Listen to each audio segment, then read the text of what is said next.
ரஹீம். மித்து, அவங்க 2 பேரும் ஃப்ரெண்ட்ஸ் தானே? ஏன் அவங்க 2 பேரும் தனித்தனியா போறாங்க? ஆமாடா, அவங்க 2 பேரும் ஃப்ரெண்ட்ஸ் தான்டா.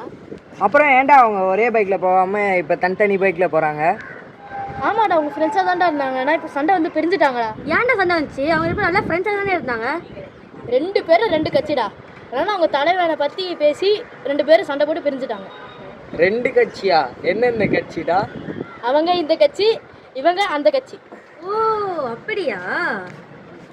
போன வாரம் கூட அவங்க அப்பாவுக்கு உடம்பு சரியில்லை தானே?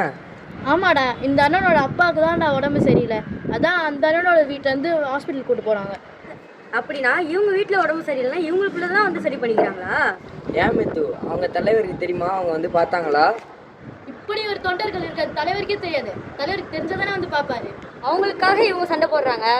அவங்கள பார்த்து தான் நம்ம வளர வேண்டியதாக இருக்குது. அப்போ அவங்கள பார்த்து என்னத்தை கற்றுக்க முடியும்? நாம ஒத்துமையா இருப்போம்டா. நாங்க ஜென்சி.